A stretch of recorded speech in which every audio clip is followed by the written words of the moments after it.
So at this point, Bond 2016, Tony Hackle Road. For those of us that went through that training together, yeah, Right. we gotta go back. So, just another to remind us, we've gone through instruction, but what a great segue tonight as we talk about the bond and the work and the preparation and the ground and the foundation we've laid. Starting last spring, having those conversations about what do we want for our students, what do we want for our teachers, and you know, what does our community, you know, hope and have hopes and dreams for us as well. And so I'm excited to turn it over to Dr. Wagner to kick it off for us. Okay, I think it's a great segue. We've had the presentations tonight on instructional expectations and 21st century learning and technology integration, and what we're about to talk about are the facilities and the tools that allow all these wonderful things to happen. So we did have a bond subcommittee meeting last week, and Ms. Casta and Mr. Bono and Mr. Oliver were there. And let me just kind of briefly share what we talked about and then what we're bringing to the table tonight. But Mrs. Womack did or almost Mrs. Womack. No. Mrs. Altman. Yes, okay, coming up soon. Okay. Shared information regarding our process and the planning calendar, and did a great job talking about moving from where we are right now in the fall to major events throughout the fall and mid-year and then into the spring, and also shared plans for community engagement early in the fall process around the things that have been generated so far, and then also our engagement at the end after the board calls the bond election. So she will be sharing more about that with you tonight. And then Mr. Harper Rowe did a great job of actually talking through and sharing information about the proposed recommendations to date. And what he has done, it's really organized it into 3 different categories, and you're going to see that tonight. Those things in our district associated with facilities that have reached their end of life and that will imminently fail if they aren't replaced. And then the second cohort, or the second group within that presentation, is going to be those items which are necessary to accommodate student enrollment growth. And then the last item, or the last section of items that we're presenting to you tonight, we're going to call enrichment. So those things that will supplement and enhance what we are doing and really support a lot of our strategic initiatives that are in place. And then after that, he really had a nice presentation on some different financial scenarios and what it would mean at different tax rates and the implications to voters and so forth, and to our community. And so what the bond subcommittee requested for this meeting is some expansion on financial scenarios and give us some ideas on what they would like to see and what we would like to share with you guys tonight. So I think you're going to enjoy the presentation. Something that was asked for in the future is to be able to hear from some of our people who are key players in some of the proposals that have been presented to date and so forth. So that will come in a future meeting. But tonight we will be presenting the same information that we shared in the subcommittee, and we have expanded on the financial scenarios. And with that said, I will turn it over to Ms. Womack to talk about our planning process and key dates within that process. All right, thank you, Dr. Wagner. I invite you all to look up at our Bond 2016 graphic as I go through somewhat briefly the process that we have been on and will continue on through May 2016. So the process of planning for the bond began back in 2014, where we really considered our Vision 2020, what guides us as a district, our profiles, our teacher, leader, and student profiles, and our bond guiding principles. If you can't quite read that, don't worry, you're not alone. I'm going off memory. So in the spring and through the summer this year, we undertook some initial planning. We really thought about basically the 3 categories that Dr. Wagner just mentioned, sort of the maintenance and end of useful life items, the capacity or construction items, and also enrichment items. What would make a real difference and give us a breadth of impact in our district. And from there, we have come up with a potential list of bond items. And so that brings us to where we are today. And if you'll go with me briefly, I'm going to talk a little bit about the differences in Bond 2011 versus what we are considering for Bond 2016. If you all will go 5 years back with me just for a moment, the landscape was a lot different. If you think about where we were economically, we were in the middle of a recession, and we were really trying to make some prudent choices about what would be acceptable for the community and what would allow us to move forward with the least economic impact on our with a $170 million bond. What that also did was deferred some items down the road for us, and that brings us to today, where we are today. If you think about what has changed in the last 5 years, one of the things that really came to mind and informed my thinking for the next few months' work with Bond 2016 is the fact that you are asked so many times as a consumer, how did you like something? What did you think of your purchase? So if you have any sense of ownership with a brand anymore, the brand is asking you what you think. How many times has Amazon asked you how you liked your purchase of paper towels or whatever it is that you recently bought from them? Being asked what you think is just so ingrained as expected from us now. So that really informed what I thought about how we would handle the next few months. What I would like and what I expressed to the subcommittee is that we would embark on a listening tour. We would show people, as the first part of this listening tour, the investment return that they got for Bond 2011 and illustrate that for them in a short video, and then turn the conversation to the possible items for Bond 2016. And then authentically and thoughtfully stop and listen to what our community says is important and is a priority for them and for their children. So that is going to be the bulk of what we spend October and November doing. We're going to get out at the building, we're going to go visit our stakeholders and truly listen to what they have to say after they look at our list of potentials and reflect on what is important to them. So that is our effort for the fall. That will lead us to a finalized list of bond items, which we will then bring back to the Board of Trustees. In February 2016, we anticipate that you all will call an election. At that point, the communications effort switches to the public information campaign that you all probably remember from bonds past. We will utilize high-tech and low-tech means, everything from thinking about direct mail to websites to hotlines, much of what you've seen in the past. We do have a few new assets within the district that we'll bring to bear for this time around. We're going to have a translator on staff and communications, so we can take some of the materials that maybe haven't been translated into Spanish in the past and translate those for one segment of our community. We're also going to use our videographer to illustrate some of the ideas, some of the requests that will be put forward for consideration. All of this done within the legal constraints of the bond election process. So that brings us to May 2016. At this point on our calendars, May the 7th is Dallas County Elections Day, and we will then await the public's decision, and after that, announce the results and thank the community for their support. One thing that I did not mention as part of the public information campaign, if you'll allow me to go back for just a second, is that we will encourage people to either register to vote or give them information about voting as part and parcel of that information campaign. So I know I went through that a little bit quickly. Does anybody have questions for me?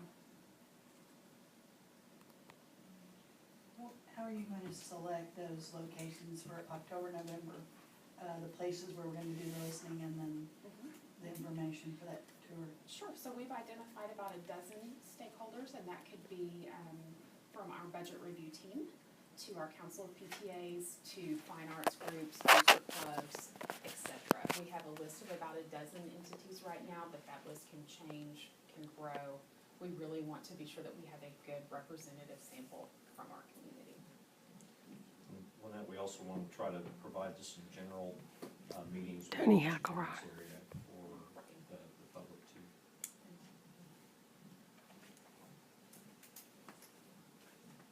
So Kara, I just had one additional, I think in the process you just described, we're gonna take our kind of, list of items that we have developed.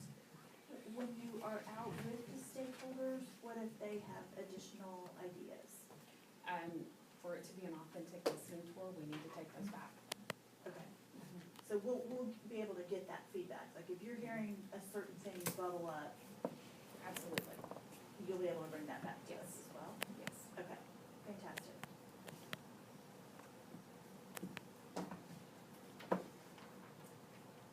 Okay, it If no questions, we will move on into the bond proposal recommendations. And Mr. Huckleroad will share with you, as I shared earlier, the items by category and in those three different groupings that we have. For the end of life, new construction associated with growth, and then those items that we're calling enrichment. And also the different scenarios. Do you have preference on order? I would prefer the proposed items first. First. That works with you guys, yes. Okay. As Dr. Wagner mentioned, what we tried to do is, we have a big comprehensive list. Yes, that page, the color page that has the, all the dollar figures on it. We thought we'd break it into chunks to make it a little easier to explain. The first one's relatively, as you look at that page, it's got categories on the left-hand side, and then about middle of the page, it has the total program requests for each of those categories. And this comes from all the different departmental managers. It comes from our long-range facility plan. It comes from our strategic technology plan. All those pieces fed into this number in addition to our walks at all of the campuses throughout the district and identify items from principals and staff in those buildings. We took that number and we broke it into, the first category are simply items that will reach end of useful life within that 5-year band. These are going to be things like the computers that we already have that will reach end of useful life within that 5-year band. Roofs, HVAC, plumbing, all of those items that will just reach end of useful life within that band. The next category is what we're calling construction, and there are two components to that, but part of it's in the enrichment piece down under towards the bottom of that page, and part of it's into that construction column. What that represents is construction at 5 campuses. Dr. Wagner mentioned construction for enrollment growth. That involves Richardson High and Lake Collins High School. We will, using the demographic projections, we will exceed capacity at those 2 buildings within this 5-year band. And so it's making provision for the enrollment growth that's rolling up through, that cohort is rolling up through the grade levels, and will hit Richardson High and Lake Collins High. There are 3 other schools that are not, renovation is not part of projected enrollment growth, but if you'll remember back to 2001, when we started this process, the way we approached what campuses to go into for renovation work, we took the oldest first. We started with the campuses that were built in the 50s, and then the next 2006, we took the campuses that were built in the 60s. 2011, we took most of the campuses that were built in the 70s. We missed 3, Aiken, Prestonwood, and Yale. So those 3 are included in that construction number. And we really feel like we've made a commitment, and those 3 communities have been very patient. And somebody's always the front of the line, somebody's always the back of the line, and these 3 are the back of the line. So, in my opinion, we need to honor that commitment to those 3 campuses and include them as sort of a separate category of the enrichment. So that's what's in that column. The last column on the far right-hand side is what we're calling enrichment. These are things above and beyond what we already have and what will reach into useful life. Those are going to be big chunks there. Will include indoor practice facilities, early choice and non-traditional high school, expansion of Kate, expansion of our number of electronic devices for students. All those are going to be some of the larger categories that would fall into that category. And then you can look at the different areas, and we can take any one of those 3 major categories and we can look at individual areas of discipline there. But we felt like that would be a meaningful way to approach it. We think that most people, you're not going to have to spend a lot of time talking about items that are end of life, that we anticipate reaching end of useful life within that 5-year period. People understand that. People understand that roofs reach end of life, and HVAC systems reach end of useful life. And for us, you have to plan ahead on that. It's not as simple as if your air conditioner goes out at your home, you call the guy, and he goes and gets a 4-ton unit, and he has that the next day. It doesn't work that way for us. We have large chiller and major plant facilities facilities that it's not a matter of calling the guy and having somebody deliver it the next day. It's planning ahead for that and having something manufactured, and it may take weeks and weeks to get that delivered. So you don't wait till it fails, and then have a whole building full of staff and students that you could no longer provide temperature control on. So we're trying to be proactive on that. We have been for a number of years there. So most people understand that. Construction, explaining that construction, particularly at Richardson and Lake Highlands High School, you know, that's a very straightforward item there to be able to accommodate the projected enrollment growth for those two campuses and make sure we can serve the students that are there. And you know, I would hope that most of the rest of the district would understand that all the other campuses have been hit except for those three as far as renovation work. And when we say renovation work, it's going in and it's replacing surfaces in the common areas, the hallways, mainly, and it's gonna be walls, floors, ceilings, coming in and replacing those surfaces. It's gonna be renovating the office to give them an ADA accessible clinic and control entrance egress there as well as we can. Two of those schools have really what we consider to be the poorest design from a security standpoint of really the building at all. Aiken and Prestonwood. You walk in the front door and you have to walk down a corridor to get to the office, and you walk past hallways with classrooms of kids before you get to an area where they can determine, you know, who you are and what the purpose is of the building. So we're gonna remedy that. As part of that construction, we would propose removing that. And they were both those open concept They campuses, were, right? Back in the day? they were. Okay. Somebody thought that was a great idea in the seventies, and pieces of it might have been, but that part certainly is not. Being able to control access to the building and access to students is something that we really strive to try to do. So we would remedy that at those two campuses. So the renovation work will be more extensive because of that than you would typically see at, you know, what we call a tier 1 elementary, a school that was built in the 50s, which had the office in the front door and had a little better control as far as entrance egress. That's the structure. This list is draft, and so there will be items. I'll give you a good example.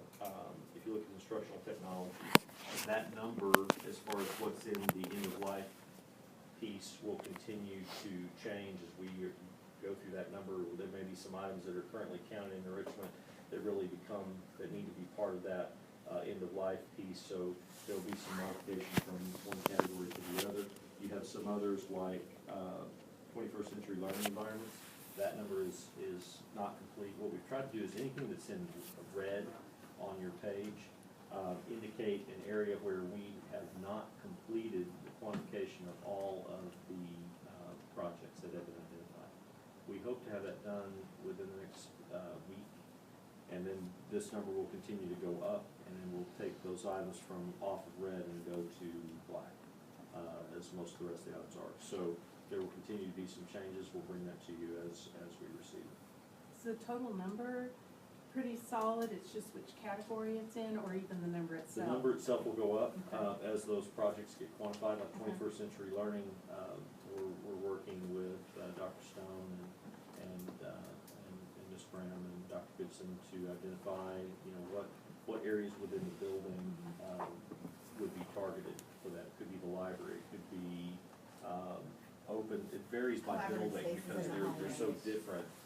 You know, if you go to Westwood Junior High, for example, they've got a very, very wide Yes. hallway right outside of their cafeteria that they currently use for collaborative learning. They just don't have any equipment in it. Right. And so, you know, we're gonna be able to equip that for them and let them, you know, have a more meaningful space, or we would propose doing that as part of a package. So, you know, it just looks different at every campus. West has already done that to some degree. At the very front, the northeast corner of that building has a very wide space as you come in the front door, and they already use that space for collaborative instruction. So it'll just be different at each campus. Library tends to be kind of a common denominator that we've seen at all the buildings for an opportunity to move away from just rows of books, which rows of books are important, but creating space within the space. so that you can have some collaborative learning going on. You can also have the more traditional resources available to kids, and then you can bring in more of the technology and have some more online resources for kids. And it may look more like a college type of environment at the high schools, for example. So it may look very different. So that's something that's being quantified right now. I know I went through that pretty quickly. Questions about where we are? And this is really more of a raw list. This is everything that has been submitted to us. This is a little different. Ms. Womack mentioned differences between, this bond and prior bonds. This is one of them. In prior bonds, what would have happened is staff would have refined a list down and brought something that would have been in line with a targeted number for a total bond. So instead of letting that targeted number drive the list, what we've heard from the board and from the community too is, don't bring us something that's a done deal. We want an opportunity to provide some input as to what should be on this list. And so then we can determine where that slots in and what, the community would have to determine what they're willing to pay for, and what the board would have to determine what you're willing to call an election for. So that's a key difference compared to prior bonds, is you're seeing the raw information. So Tony, before we look at the scenarios, I just wanted to, I guess it's obvious, but just to make sure everybody's kind of on the same page. So if we look at the maintenance items and the construction to handle capacity, both of which are pretty urgent, I mean, we're at 275 to 280 right there, right? That's correct. So just to keep in mind before we look at the scenarios. That is correct. And can you help me interpret this, like the proposal that Neil brought last Monday night for the 21st Century Learning Center, where is that? That would be down under construction, and it would be under the enrichment piece, that $37.7 million. I'm sorry, I see it now, okay. There are 3 items that would fall into that category, Ms. Q, and it would be the choice and non-traditional high. It would be a centralized daycare facility, district-wide, that would go all the way down to infant. That's something that was identified early on as a possibility. And then it would be renovation work at the annex to accommodate the staff moving over from security room. Those 3 items is what comprises that $37.7 million. Sure. And what we would envision going forward is, as this list refines, is we'll bring you the summary page, but then we'll also bring you the detail pages behind it, so that you can flip back and you can see, okay, well, what is that $82 million worth of enrichments for athletics? What is the end of life item for it? End of life item for athletics, since I brought it up, it's largely turf. We've used our turf on our fields beyond the useful life. So there's an issue as far as their performance and making sure kids have the support that they need. So that's part of that end of life. Most of that turf ended up in the washing machine at my house. Piece by piece, right? So Other those questions? potential, so the indoor practice or facilities or indoor facilities, is that in, It's in the enrichment piece. it's in the enrichment piece, only in the athletics, it's in the. It is, I mean, certainly we could split that off. I think the majority of it would be more reasonably identified with athletics, because part of what drives that cost is not just the indoor practice facility, the open area for teams to practice on and bands to march on. It's a weight room that would be attached to that. Well, that's not gonna be fine arts. I mean, that's gonna be athletics. It's renovating the old weight rooms. That is not fine arts. That's athletics. It's then renovating the old wrestling rooms. And again, not fine Oh, arts, that's it's okay, I just athletics. want to make I sure. know, we and were it just, but, so that's where it is. It's all there, and we can split it. I know there'll be some debate. They're tied together. Both groups would be able to use it, but we feel like it really more readily identifies with athletics. This is useful the way you sliced it, thank you. Sure. Other questions before we move into scenarios? I have one quick one that I asked at the subcommittee meeting, and Mr. Harper deflected to you, Ms. Hayes, so I will put that to you. So enterprise technology, there's a pretty big number regardless of whether you're looking at just the end of useful life stuff or the enrichment. So obviously, I'm running a business and I'm looking at that and buying all this big equipment. You know, obviously today I'm thinking about, okay, do I really need to buy all these boxes, or can I push some of this information into the cloud and take advantage of somebody else's infrastructure versus investing in all this myself? So I was interested in, number one, can we do that? And are we doing that, and how are we thinking about that, just at a 30,000 foot view as a school district? A large chunk of that, remember, is our new business system software that we're gonna have in 2018. Our whole business system will be unsupported at that point. So almost $20 million of that is just that software implementation for the whole district. The rest of it is just refresh of our existing server farm. We do not you cannot use bond funds for cloud services. We don't have any other funding besides bonds, so that's. It's operating, right? That's Cloud operating services. funds, correct. So we house our data in-house on our servers.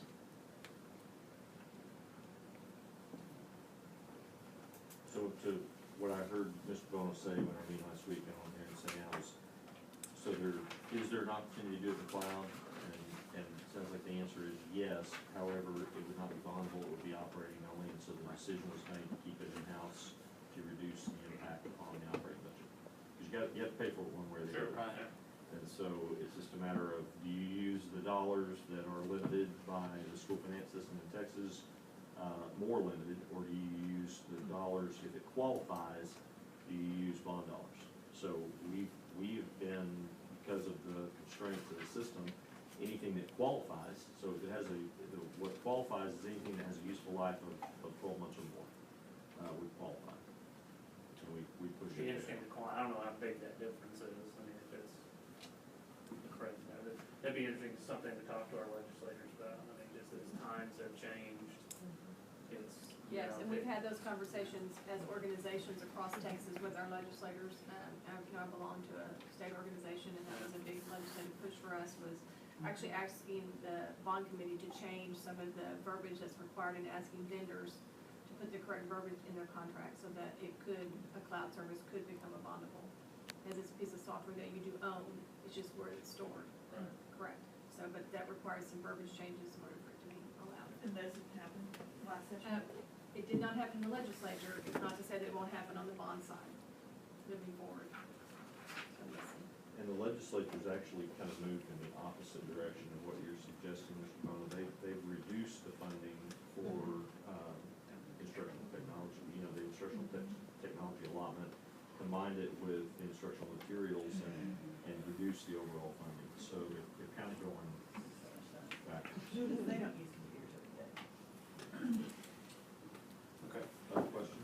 I have a question, just more, how this is used, okay, so this is what's come out of the bond committee, and then what do we do with this from here? Is this what we take to our stakeholder meetings, or what are we doing with this? Well, we're going to continue to try to quantify everything so that we've captured the estimated dollars for everything that's been identified. And then what we envision is we go out, when we go out and visit with the community, we share with them. What we've learned over the years is, most of our community members, they really don't respond well to a blank sheet of paper. You don't go to them and say, what would you like included in that? They will, typically, they're going to defer to all of us as subject matter experts and say, well, what do you need? I mean, I can tell you what I want for my, for my kids, or I want for my community, but they're going to really be looking to us to identify what we consider to be what we want to be able to offer, and then they'll be able to provide input on that. And the hope would be that we've done a comprehensive enough job with identifying. Most people aren't going to get very excited and come up with, I want new plumbing or a new sewer line over at Yale Elementary. That isn't going to be on anybody's list except the people at work in Yale Elementary School. But it's going to be the other kinds of things. What technology do they want? What capability do they want? So the hope would be, if we've done all of our due diligence, most of what comes out of that listening tour, we would hope we've already identified in one fashion or another. And then there may be some specific things, or maybe a little different view on it, and then we would supplement this list with that input. And then prioritize this to some degree to determine what's the community willing to consider, and what are you willing to consider, as a board in calling election or that. That's what we envision using this for. And we'll have a bond stakeholder committee that helps do that.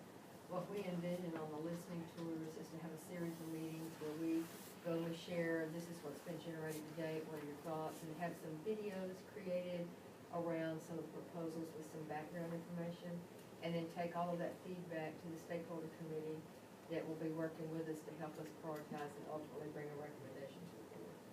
But they can see what we're talking about Sure. in terms of numbers. You bet. They can, but then part of it's going to be, things mean something to some of the people in this room, but they may not necessarily mean anything to members of the community. So we need to help them understand, what is a 21st century learning by, what does that mean? Even, why is that important? What does that do for my kid? So, that's gonna be part of the process, is that you've gotta break this down into language that means something to people outside of education. One thing we talked about in our committee meeting, here on the spot, hopefully she's readily agreed to this, but is to capture some of these things in picture or video. Absolutely. That, we can show a picture from, ABC High School in another district, what they've done to their libraries, and, what these extracurricular facilities look like, and, whatever that is, so that, it's not just a number and a description on a piece of paper, it's, we can say, hey, here's what this looks like visually, and, here's the benefit for our students. That's it, because people might say, well, okay, that's neat and all, but where's the value? I mean, what does this do? How does this improve instruction? How does this affect the delivery of services in schools? That'll be part of it. Okay, thank you. So Tony, I'm not sure what point, maybe when we get a little bit farther down the road, but particularly when we're doing those scenarios, it would be helpful to be able to add a column that tells us what's the impact of the M&O budget. So whether each one of these pieces you added here, so that we can begin to look at, clearly, some of these things have no impact, but some of them had very significant impact, and that's gonna have to be part of our conversation is, well, maybe on the wish list, and something we absolutely want to do, we have to understand the impact of the yearly budget. And we have that data. Yeah, I knew you do, I knew you do. So what we'll do is, this is kind of a starting point. Right. With giving you some of the dollars, because you all have seen the list. I mean, you've been Right. part of generating the list. And so we're just trying to show you, okay, what does that mean, money-wise? Right. Because I know initially we said money's not really the filter, but at some point, money At some becomes the point it has to filter. be, yeah. Right. No, I knew full well that you had that, I just, Yeah, we whatever do. is the appropriate time from a scenario standpoint, when we really begin to look at pieces, it's gonna be, that's a significant, has to be part of the driver. It's where you're really gonna see that is anytime we add square footage. Right. You're really gonna see that. The indoor practice facilities, the construction, we'll see that. Right. Thanks. So we'll bring that for you. Other questions? You wanna move to, the scenarios page?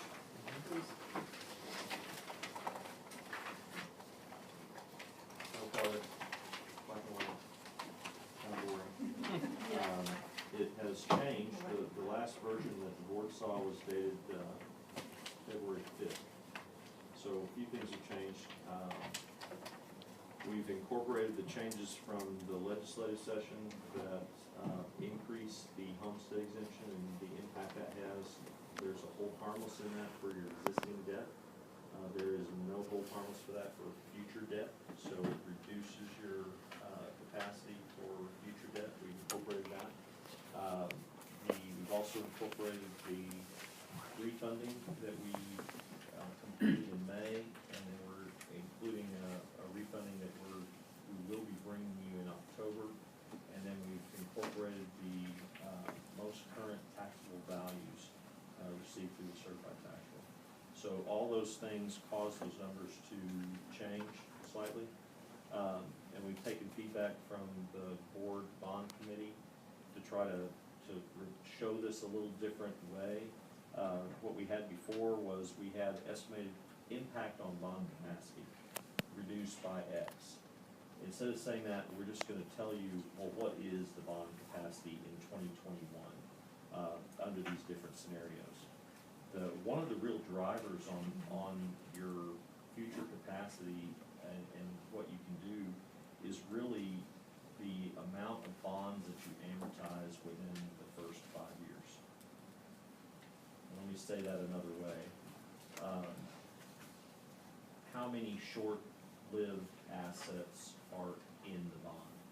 Because one of the things that our community said loud and clear when we started this process back in 2000 was, we do not want you to pay for a computer that has a 5-year life with a 20-year bond. We do not want that. So what we do is we have one of the most aggressive debt repayment schedules of any district in the state, and we are roughly matching the life of the asset with the life of the liability. So if we've got a 5-year computer, that computer is that debt associated with buying that computer is being repaid within 5 years. So that becomes a driver. So under each of these scenarios over on the side, we list how many assets that have a short life, 5 years or less, would we be able to accommodate in each one of these. So that becomes a limiter to some degree. Either you would limit the technology, that's one of the largest pieces of that, or you would increase the offering. One of the two would have to give on that. But these are the limits within each of these scenarios. So what we've done is the first one, I'll just walk you through each of them, there's 5. The first one is, what is your capacity and maintain your current debt tax rate? It was 215. With the refundings that we've done and with the increase in taxable value, it's 235 is what we're projecting right now. With no increase in the debt tax rate, you could issue $235 million worth of bonds as part of this next authorization. No impact to the taxpayer, and what that would do in 2021 is that would put you with a capacity figure somewhere between 185 and $200 million in 2021. It goes down, and you might think, well, wait a second, why isn't it going up? It was 170 in 2011. In 2016, it's going to be 235. So shouldn't it go up again as a result? There are quite a few variables and moving parts that are part of this calculation. You got to remember what happened between 2011 and 2016. Well, one, you had a historically low interest rate environment. Rates have been at 0 or near 0 for like a decade. That's not likely to continue through this next cycle. So we're having to make some assumptions about an increasing interest rate environment. That's one thing. We've also had significant growth in taxable value within that 5-year period as well. Now, you may have a clearer crystal ball than I do, but it's very difficult to say whether or not you can experience the same level of growth in taxable value the next 5 years that you've experienced for the last 5 years. And there are several of you that are more involved in real estate than I am that can speak to that, but that's a very difficult thing to predict. And at what point do you predict that that the growth rate will not be as strong as it was the year before? At what point do you say that? And over the last 15 years, we've had several years where we've had declining taxable value.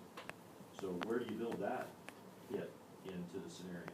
So we think trying to be a little more conservative with those taxable value assumptions would serve us better. We'd rather come to you in 2021 and say, we thought it was going to be $200 million worth of capacity, but it's really going to be something higher than that. Then come to you and say, we told you it was going to be 200 and it's really going to be 150. Or go with a more aggressive number here. So we think that is more of a realistic figure. Those are two things. The other thing, and it kind of ties in with the low interest rate environment. If for those of you who've been on board for a while, you'll remember that pretty much every single year we've sold bonds, we've also brought you a refunding at the same time. Some years we brought you a refunding, in mid-year. Those opportunities are diminished going forward. We've taken advantage of most of those. There will be fewer opportunities to refund as the interest rate goes up. And so that has had a huge positive impact on our debt management plan. So that will be limited or go away as we go forward. So all those things kind of conspire to cause your capacity figure to not grow to the same degree that it did the last 5 years. Does that make sense? So that's where we are. So the first one is no change. I'll go through the other four quicker, I promise. The next one is effective raising the debt tax rate by 1 cent. And then there's a statement there, it varies by life of assets. If you raise the capacity by a penny, but you use all of that capacity for a short-lived asset, that will diminish your future capacity. So if you spread it evenly over that 5, 10, 15, 20-year period, you can do this. But if you aggregate it all on the front end, as far as life asset, it will cause the capacity to go down in future years. So you can go up to 257.5 if you go up by a penny. It's $22.5 million is the impact of that. It would cost the impact we used our average home value at $206,135. So I know some of you will say, well, that's not my home value. Well, okay, then you've got to do the math. But I don't have a better home value. I calculated for a few, but I didn't calculate it for all 70,000 taxpayers that we have. So the average home value in our ISD is $206,135. For that person, it's $17.05 is the impact on the tax bill for 1 penny increase in the debt tax rate. Capacity is still that 185 to 200 million, and number of assets with useful life of 5 years or less is 44.5 is what should be limited to. The third one is if you go up by 5 cents. We just took it in chunks based on what we were looking at and the discussions we had. So 5 cents, you could go up to $347.5 million on the 2016 bond proposal. 5 cent increase, the cost to the taxpayer for average value of the home, $85.25. Still has capacity 185 to 200 million in 2021, and your number of assets with useful life of 5 years or less would go up to $70 million. Gives you a little more room there to be able to accommodate that expansion of the number of devices per students than what we have currently. If you go up 10 cents, you could go $460 million on the bond authorization. Impact to taxpayer on average valued home would be $170.50. Capacity is still the same in 2021, and your number of assets with useful life of 5 years or less, we could amortize $95 million within 5 years. And then there are as many scenarios as you can think of on this, so we didn't do every single penny. And then just skipping right to the maximum, if you were to go all the way to the hill on it, if you utilized all your remaining debt tax authority, which is 20 cents, and $5 million from debt service fund balance, you could go to $672 million in an authorization. Impact to the taxpayer for an average valued home would be $341 increase per year. That would reduce your capacity in 2021 to approximately $175 million, and that would give you, we could amortize $125 million in 5 years. Another option that we did throw out in the earlier scenarios, and I just didn't list on each one of these, is for scenarios 1 through 4, we could also use $5 million worth of debt service fund balance. To do one of two things, either increase the capacity in 2016 by about $20 million, or increase the amount of 5-year assets by about $5 million, either or, for scenarios 1 through 4. So instead of 235, you could go 255, but it doesn't increase your number of, you'd still be at 40 million for assets that could be amortized in 5 years. Or you could leave it at 235 and jump to $45 million worth of assets we could amortize in 5 years. Does that make sense? All of the scenarios, these are footnotes at the bottom of the page, so I always have people read to me because I need to read, but The scenarios are based on conservative interest rate and taxable value assumptions. We're currently, I think we're projecting 4.5%.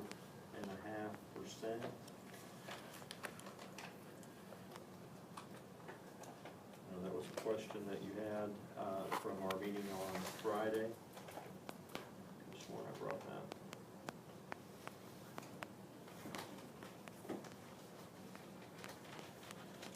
I'm sorry, current is 4.25% is our current blended rate if we went into the market right now. We're projecting that next year we'd go to 5.25%, which is a conservative number. It's very likely that it would only go up by about 0.5%, but we're using 5.25%. So, and then the year after, 5.5%. So anyone that can predict when interest rates are gonna go up accurately, I mean, I'm all ears. So, you know, let me know if we can use different numbers. But, I think her name's Janet. yeah. Yeah, I'll have to give Janet a call. Yeah. See what she tells me. But, we're also using, after next year, we're using a 1% growth in taxable value. And so those are conservative, but that gives us a little bit of latitude on it for 2021. I know I went through that well. I've got one more thing on this piece. So if any of these variables change, if they come in better, higher or lower, then that causes these estimates to be higher or lower than what we have here. So we just kind of give that disclaimer right up front. The first two scenarios will not likely have an adverse effect on our bond credit rating. The third and fourth scenarios may have an adverse impact. The fifth scenario will absolutely have an adverse impact on our bond credit rating. What we discussed at the board bond committee meeting is there's not a bright line that in the ground that I can tell you that if you cross that line, your bond rating is gonna go down. But it will be somewhere, you know, could we add a nickel to the debt tax rate without adversely affecting the debt tax rate? Could you add $347 million worth of bonds? You know, you don't issue all that debt at once. You issue it over a 5-year period, and at the same time that you're issuing it, you're paying down other debt. So it's not like you can take that number and add it to our current outstanding debt and say, oh my gosh, their outstanding debt is gonna be this much money. It doesn't work that way. There will be people that try to do that, but that's not an accurate representation. And didn't one of our neighboring districts do that? I mean, what can you, I thought Plano ISD took over full tax inventory, right? Did they take a hit on their bond rating? Plano did not. There are, like McKinney has gone up to their full taxing authority. There have been some that are, but they're already below, you know, we have the highest bond rating of any district in the state. Yeah, understood. So there's only like 3. Well, they may have already been low enough to where No change to that. it wouldn't matter. You know, you're already 2 or 3 notches, you might be 2 or 3 notches below us. So they're just relying on the current school fund guarantee. And so they're taking a hit on their interest rate. They're paying more. Their cost of issuance, their cost to borrow is higher than ours would be as a result of that. I know I went through that pretty quickly. I hope I captured the request from Mr. Alden discussed, Mr. Bonham, and does this kind of cover what we discussed? Provide some clarification. There was some things that were a little unclear on the earlier version. Other questions from other board members? It's not a question really, but I find it encouraging that, you know, we can go even as far as scenario 5, even though we probably wouldn't do that, but, and not really impact the 2021 bond capacity all that tremendous. I mean, it really is helpful, particularly in scenarios 1 through 4, where it really is about the same impact as 2021.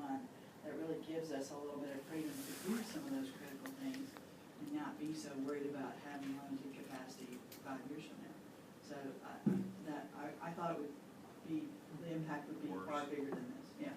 It was, It the was, earlier it- version, it it would have was. pulled it down to about 140, Yeah. 145. And so because of those refundings and because of that higher taxable value, we're able to get a little bigger far as scenario 4 and really still have about the same capacity. It's encouraging. One of the things that we talked about, kind of along that line, at the board bond committee was the expansion of the number of electronic devices. The thing that you have to remember about doing that is you will cycle them all, every bond, at least every bond. Getting to the capacity. And some of those may have a useful life that's shorter than 5 years. Don't you have some that may have like a 3-year useful life? Or are they mostly 5? We're holding on. Yeah. We've got some that we haven't refreshed this bond cycle that from 2006 that we're still trying to hold on to, Ouch. so, yeah. So you'll do it at least every cycle. So what'll happen is if that number jumps up to $75 million of those, then that means that We the already next have the bond, capacity ourselves, yeah. right there, and then plus you also have those pieces of the long-range facility plan. You know, because we've made a commitment, Ms. Womack mentioned we had to defer some things in the 11 bond. We tried not to defer maintenance. We looked at year 5 items and we took those things that were imminent failure for us in year 5 of the 2011 cycle. We captured those and we had to kind of push the other items to try to bridge over another year. But we've tried really hard to not defer the maintenance. So you take that combined with the technology that you're gonna refresh, you will very easily consume almost your full capacity at that 175 level. I mean, Mr. Oliver mentioned it earlier that if you look at what's in end of life on that page we just came from, you take end of life in construction, you've wiped out your capacity without raising the debt tax rate right there. So I think it's something that you need to be very aware of and as you go forward. It's something that the committee was very aware of. Other questions? Lynette's question kind of leads to one of my own, and I may be interpreting this incorrectly, so if you can get me on the right path. But this estimated bond capacity in 2021, when you say it's between 185 and 200, it's unlikely that our anticipated cost 5 years from now for our long-range facility plan would be less than what we've funded in the last 2 cycles and what we're proposing for this cycle, right? Which is around 200 million for the end of useful life stuff? I'd have to go look at that piece, Ms. Kuhn, but, we have spent a significant amount on HVAC within the last cycle and this proposed cycle. Those, at some point, we catch up with that deferred maintenance, and so the hope would be that it would go down a little bit. Now, costs keep escalating, on it too, so, that eats into it, but then they'll cycle again, like a rooftop unit might have a 15-year useful life on that. So if we replaced it last year, 15 years from then, we'll be looking at doing it again. But you should have a little bit of a break in there about 2021, maybe even 2026 on some of that cycle. You probably won't get a break on the electronic devices. I mean, they're 5 years. It's an alligator. Becoming disposable. Yeah, you just gotta keep feeding the alligator, so, is the way I like to think of it, but, That's not how I look at it, use whatever term you want, but, that's the way I look at it, you're gonna feed the alligator. Yeah, maybe Starbucks. So, Who is that alligator? Yeah. So there should be a little bit of a dip, on that, because, like I said, we deferred up to 2000, we had gone on a cash basis for maintenance, and it didn't work. Right. So what we've done is we had deferred hundreds of millions of dollars worth of maintenance as a result of that philosophy. I got you. And so this last cycle, or this cycle coming up would kind of get us caught up. It should, and so then you'll still have items that have to be cycled, but the plan would be that it wouldn't be quite as much of your total capacity as what it has been for the last And their couple cycle cycles. may be 10 years versus the 5 for the technology. Well, it's, the shortest one for most of that stuff is 15. Like a rooftop unit, it's 15 years. Got it. Some of the other things, like sanitary sewer lines, it's far longer than 15 years. So you're not gonna have to cycle those, but we're playing catch up on those too. We're getting pretty close. Their roofs, you're going in with new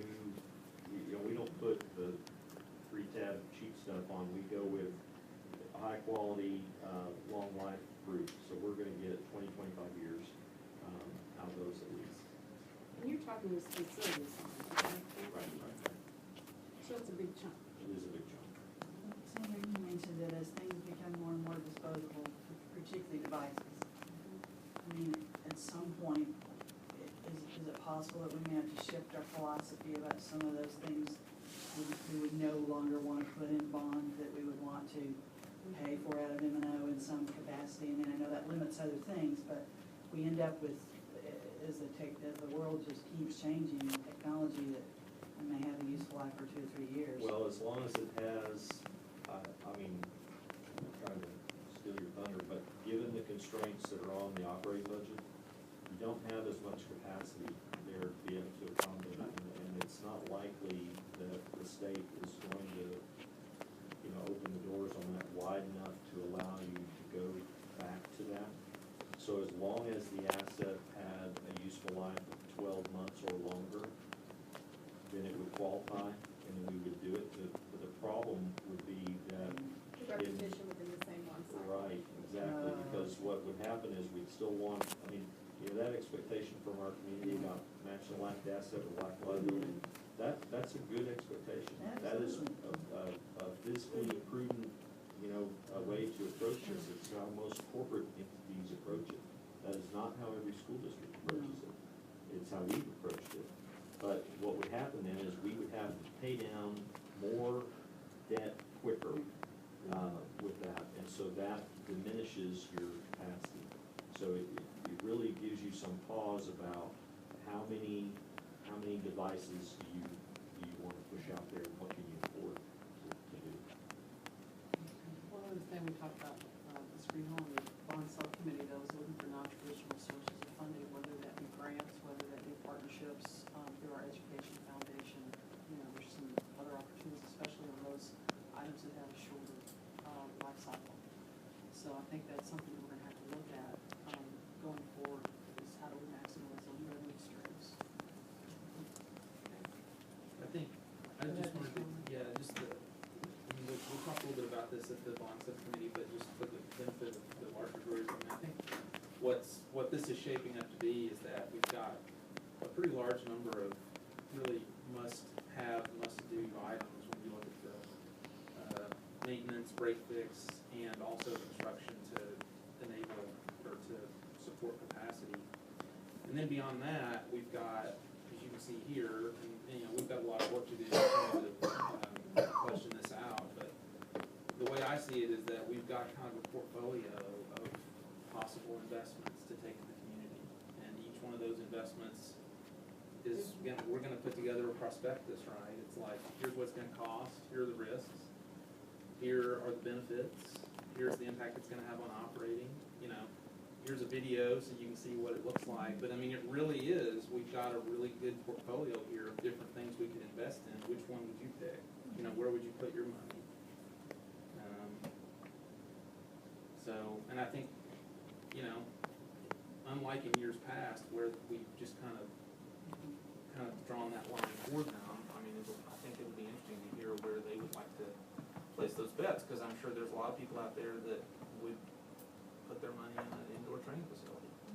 But, there's plenty of them that's the last thing they would do. So it's gonna be interesting. But the challenge is gonna be,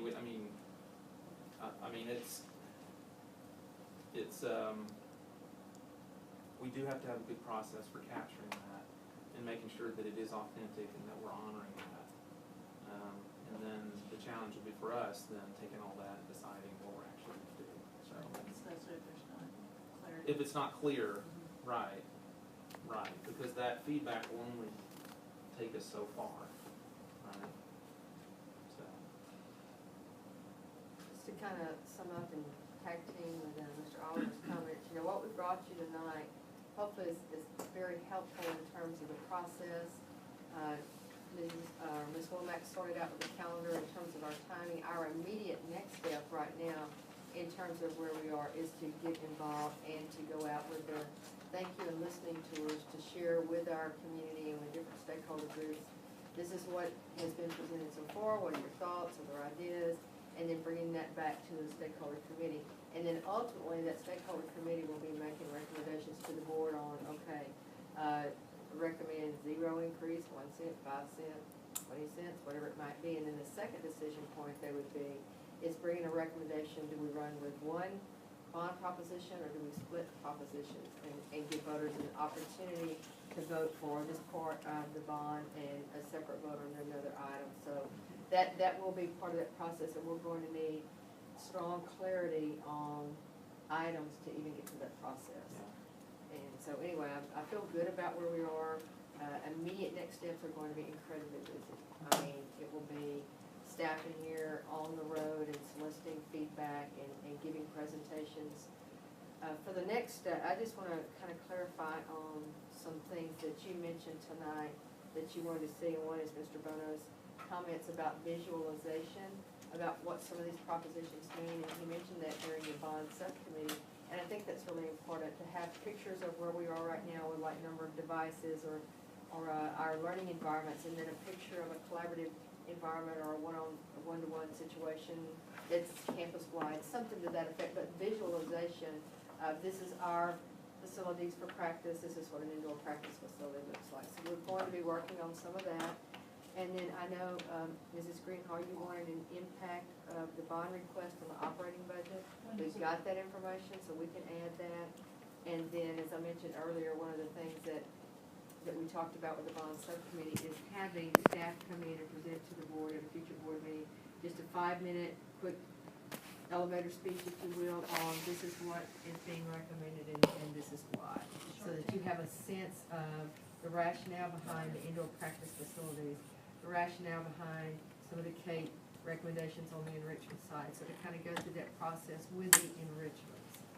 And so we're going to be, these next 2 months during that information sharing phase and listening to our community will be very, very, very busy. And I think that sounds wonderful, and please just prepare the staff when they come in and do that we're gonna play devil's advocate.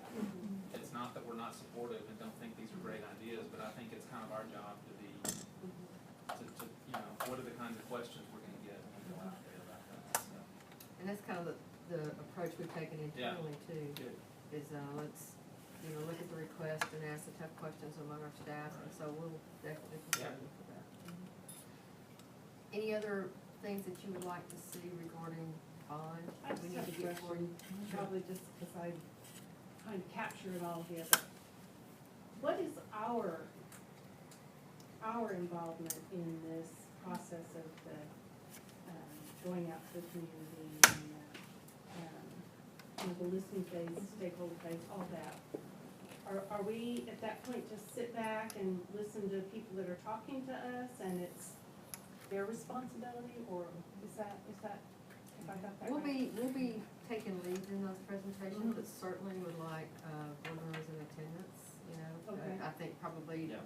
strategically and working with, So not leading, representation but with representing. And one thing we are committed to doing for the benefit of the board is we will have a placeholder for a bond update at every meeting, even if it's just a small update or a major update, so that we will be having constant conversation about where we are in the process and what's next.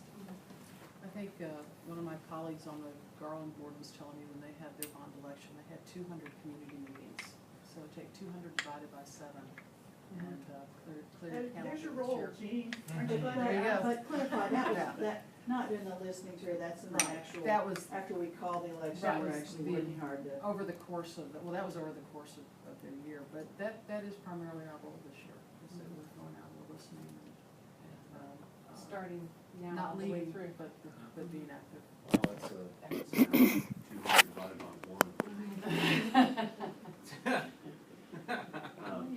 We did this, if you remember, Lynette remembers this, the 01 bond. Yeah, We went out in teams, And we did teams of 2. 170 or something of them, didn't we? We did teams of We 2. did teams of 2, and we did split up and we 2 or 3 covered. nights a week, we were out, all of us out everywhere. 180 meetings, and you had that was Every PTA meeting, every homeowners, every community meeting.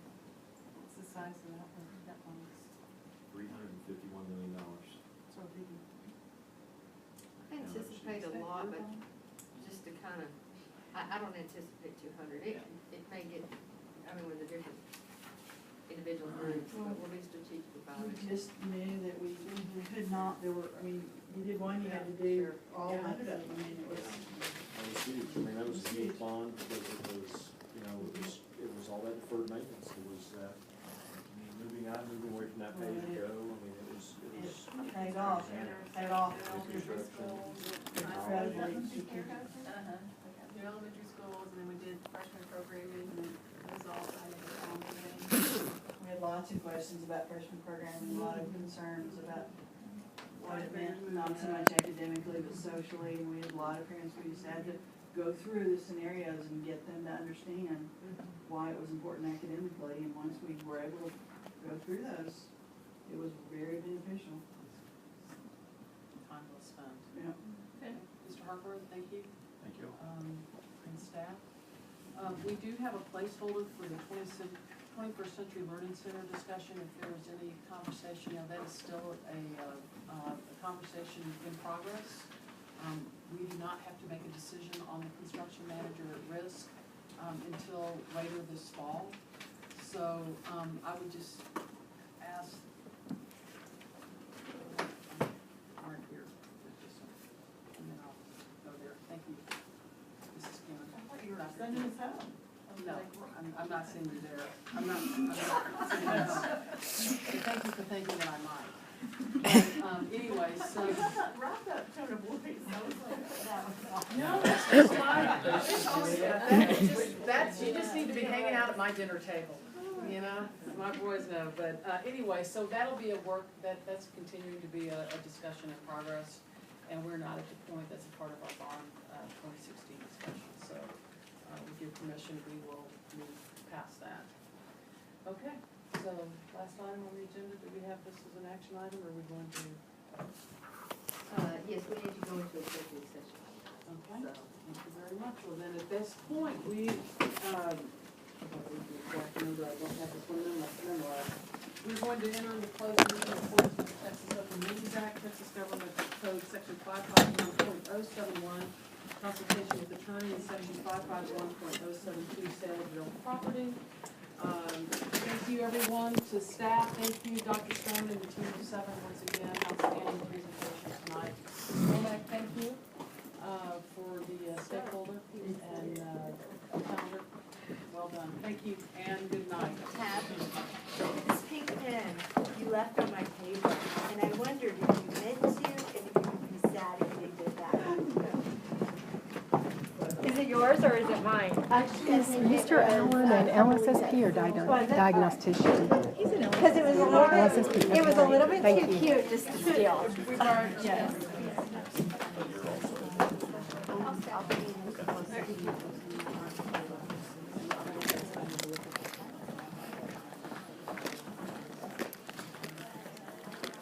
It's freezing in there. Have a good night. Take care.